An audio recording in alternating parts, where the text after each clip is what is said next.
Let me say something that's a little uncomfortable. Most people are not overlooked at work because they don't do good work. They're overlooked because they don't know how to explain their work with evidence. And if you've ever struggled to answer questions like, so what impact have you really made? Or why do you deserve this promotion?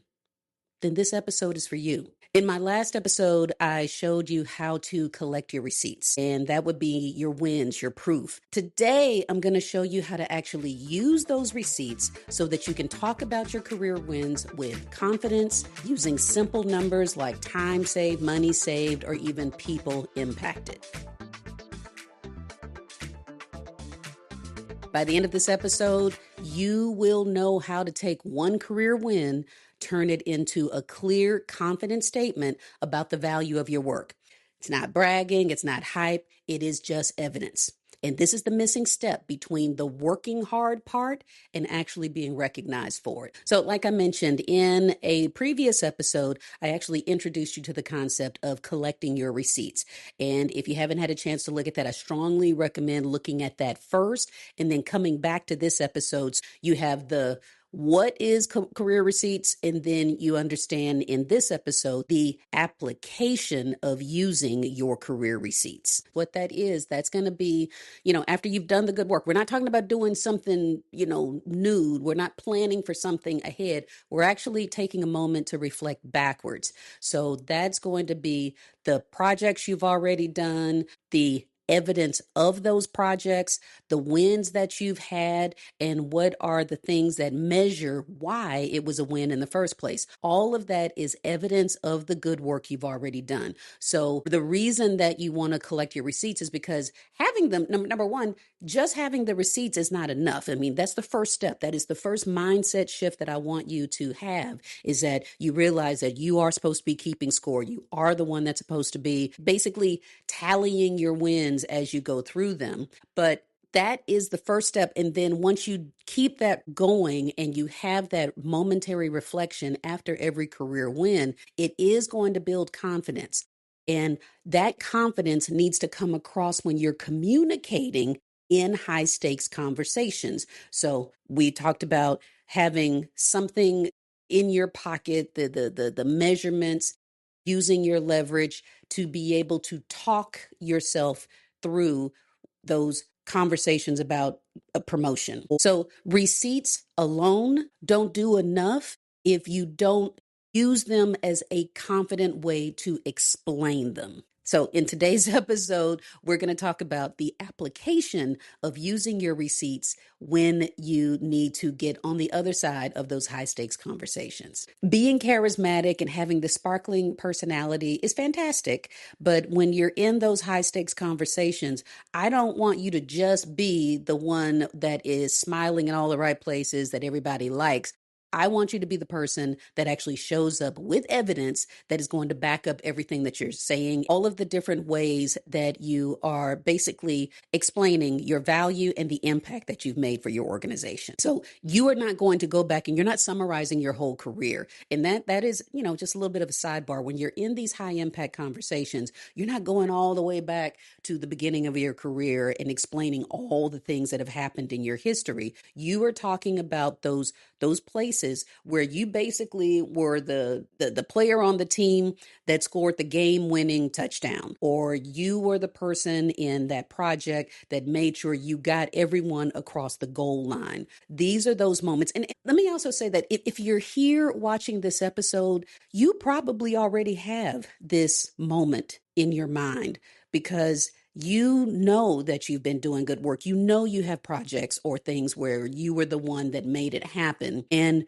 for one reason or another, you weren't recognized for it. Everyone kind of went on and gave someone else the accolades, gave someone else the promotion, gave someone else the bonus, and you were left heartbroken. I know this feeling. And all of what I'm teaching you right now is coming from that exact moment being a part of my own history. I can't tell you how many times I was very confused where I put my heart, my blood, and my soul into some projects and led a really fabulous creative team that did the exact same, pouring all of their energy into some projects that were very high profile. But then someone else came in and gave the glory to someone else. In particular, the money, the bonuses, the big contracts that went along with that. It's just a lesson that I vowed to never have to repeat again. It was very hard. I have talked about this in previous episodes where it fuels me to be able to pull all of that humiliation, all of those hard lessons learned to making sure that you don't make the same mistakes that I did. We're going to use two different examples. One that is pertinent to like my education history, and then another from the corporate space. So if you were in education and you are a person that is responsible for professional learning, where you are going to design and deliver training that gets everybody migrated over to a new platform. And then in the corporate example, we'll say that you are a corporate trainer, an L&D, learning and development expert, and you are responsible for the training for a company-wide software rollout. So it's two different roles, but we're going to use the same process and apply them so that you see how this works. What unlocks all of this is for you to keep one question central, one thing, one overarching question that is going to guide everything that you're doing with collecting and applying your receipts. And that simply is, what changed because of my work? What changed because I did this? And this moves you from a mindset of being just task oriented, where you're just completing random tasks or completing a list of tasks, to what is the impact of the work that you're doing? Who is going to benefit from whatever it is that you are a part of? And so many people will stop before they answer this question. We kind of just do the work. We keep our heads down. And remember, Gen X folks, that's how we were taught. That's how we were trained, was to just come in, do the work, not complain. And somebody somewhere is going to recognize how wonderful you are and how hard you're working. And they're going to bless you with a promotion one day. That's kind of the basic mindset that we've all come into the workforce with. But the thing about it is that that game changed a while ago. And your organization is looking at the numbers. They're looking at ways that they can measure the work that you're doing. So you have to start thinking that way as well. And you're just kind of, it doesn't have to be perfect. You just have to start depositing the details into certain buckets or pulling from certain buckets. When we're talking about the story of who you are and the impact that you've made, it's got to be details that your leadership can talk upward, that your leadership is able to repeat and understand what you're doing. You don't need to necessarily measure every single thing. One or two impact buckets that you're going to pull from is enough. So let's talk about what those buckets are. So you're going to start with one win, maybe two, but let's just start with one for the sake of this exercise. And you are going to think about what you've already done. Think about projects that are already completed. We're not looking forward. We're actually reflecting on what's already done. So think about a project you completed, a training you delivered, or a process that you may have redesigned that helped improve efficiency. So what are the things that you're going to highlight? Think about time that was saved or deadlines that were met. Think about money that you saved, or better yet, existing revenue that you were able to protect. Think about the quality or consistency that was improved because of your work. Also think about the people that were impacted as a result. If you were a part of a team that was responsible for delivering this training, if there are 300 people in the company and you were responsible for making sure that all of them were trained, well, then that's 300 people that were impacted because of your work. And the whole point is that you've got to be able to show what changed because of the work that you did, what changed because you were the person that was delivering that end result. So how do you talk about this? You basically want to be able to show change. Simple as that. I mean, because you were there, what changed? Because you were there, what improved? Because you were there, what was made better? How did the company benefit because you did this thing? And it can be very simple without going too deep into the numbers just yet, think about what was the before picture and what was the after picture. And I'm thinking about like the weight loss photos when people, go on this fitness journey or whatever, and they show up 6 months later and they look different, but you can't quite put your finger on what's different. That's when the before and after pictures go well. You see them standing in front of a mirror, maybe looking not so great, and then 6 months later, they're toned, they're popping, they're beautiful, whatever, and you see the clear change and improvement that has happened over time. That's basically the picture that you're trying to paint for whomever this person or leadership in your organization, or even it might be a recruiter or a person that you're interviewing with for a new position. All of this is for you to be able to show, this is what was this was the before and this is the after, and you in between are the person that made that happen. Or you can also talk about what was the goal of the project, and if you exceeded that goal, you want to show what the actual outcome was. So maybe it was that you hit the goal, but you did it on a faster timeline. So you were able to beat the goal deadline by 2 weeks. Or you were able to, maybe you had $100,000 budget to deliver this particular project and you were able to get it done for 85,000. Well, that's going to show a major cost savings that the company is going to care about. Or even, think about all the times where something might have been just maybe not as glamorous, but I remember there were times in my organizations where we actually had reductions in the staff, but we were still expected to go on and produce the same work as a result of that. And I remember in one conversation, I had a team where it was 80 people. Think about this. There were 80 people that were doing this work. And we had a reduction in force, and that team was shrunk down to 25. And when my new leader came into the organization and she kind of wanted to know, okay, tell me about your history. Tell me about well, I have been able to maintain the same standard of quality work with a huge drop in the personnel that's actually delivering it. And so that was me showing a negative change that had happened, but I was able to maintain the quality and the standards of the work that everybody was seeing. Our output didn't change, even though we had fewer people that were doing it.